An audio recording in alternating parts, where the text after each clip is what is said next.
So what's up mga ka-angkol, nandito tayo ngayon sa may barangay Samang. Galing tayo ng Lambes kanina at ngayon papunta naman tayo sa barangay Tupa. At pupuntahan natin yung nilapit sa ating dalawang matatanda na nilapit sa atin. Ang hiling lang ho nila ay mahanap o makontak yung mga kapamilya nila sa ibang lugar. So samahan nyo kami mga ka-angkol, let's go! After a few minutes ay nakarating na tayo dito sa Barangay Tupa at atin nang nakaharap at nakausap si Tatay Catalino, ang amang nangungulila sa kanyang mga anak bago man lang daw siya mawala sa bundong ito. May mga kaangkal na dito tayo sa Barangay Tupa ngayon dito sa Sitio Mabuhay at dinalaw natin ang magkapatid na sila. Anong pangalan nyo, Tay? Catalino Gamba. Si Uncle Catalino Kamba, si nanay po, yung kapatid nyo, anong pangalan? Ay, Ertalinda Cambayan. Okay, so sila po ay taga rito sa Barangay Tupa. At ngayon po, may hiling po sila sa amin. Kaya pinuntahan po namin ang Team BBCC na kung maaari po, sana matulungan nyo kami mga kaangkol. Tay, sabihin nyo po sa camera kung anong hiling nyo. Sa puntong ito ay ramdam na namin ang lungkot na nararamdaman ng isang ama na nangungulila sa kanyang mga anak.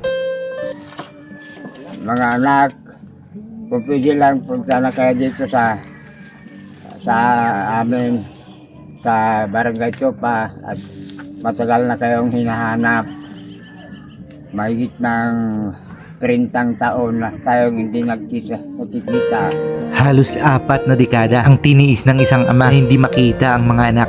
Isang ama na walang ibang hiling kundi makita at makasama ang kanyang mga anak. Ano pong pangalan nila, Tay?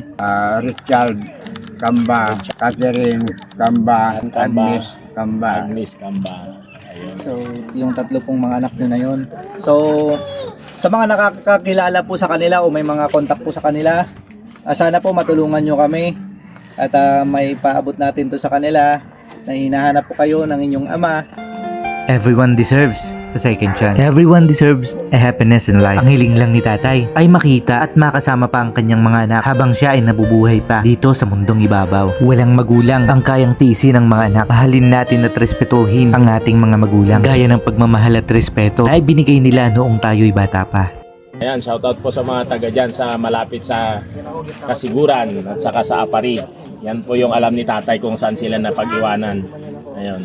Abang buhay pa si Tatay, gusto niya daw kayong makasama mga anak niya. So sana mga kaangkol, tulungan nyo kami, pa-share po ito ng video na to. Hanggang sa ganun po ay ikalat natin, sana matagpuan natin yung mga anak ni Tatay. At sana po makipag-ugnayan po kayo sa amin sa Team BBCC para mas mapabilis po na mahanap yung mga anak ni Tatay. Dahil siyempre, lahat tayo tumatanda na, namimiss natin yung mga anak natin, lalo na napakatagal nang nalayo sa atin. Kaya sana tulungan nyo kami mga kaangkol. So, yun lamang mga kaangkol. Sana matulungan natin si Tatay. Meron din kaming aabot sa kanilang tulong na rin. Kasi makikita nyo, itong bahay nila,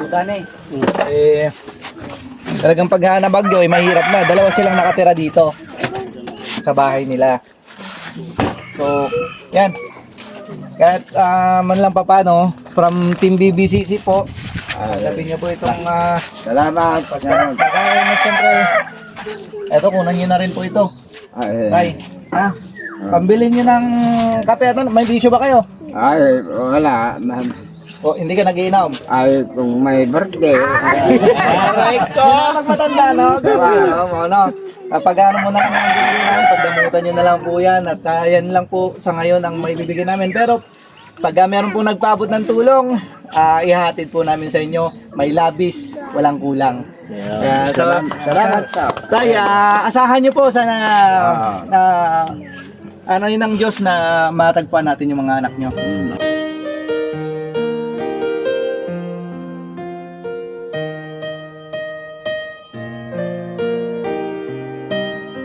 Uncle Bonnie Camba na taga rito din, pamangkin po ni Uncle.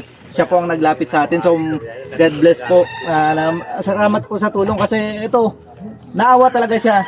Yun talaga inano niya sa akin na naawa talaga siya sa uncle niya. Kaya God bless sa'yo, sir. Maraming salamat sa tulong sa pamilya nyo. So, maraming salamat din po sa inyo, sir. Sana po matagpuan ni Chat tatay ako, yung mga nag-contact anak agad. niya. Maraming salamat po sa inyo. So, yun lamang mga kangkol. Tulungan niyo po kami mahanap yung pamilya ni tatay. At sana po pagpalain tayo ng may kapal. So, yan, maraming salamat po. Thank you so much. God bless you.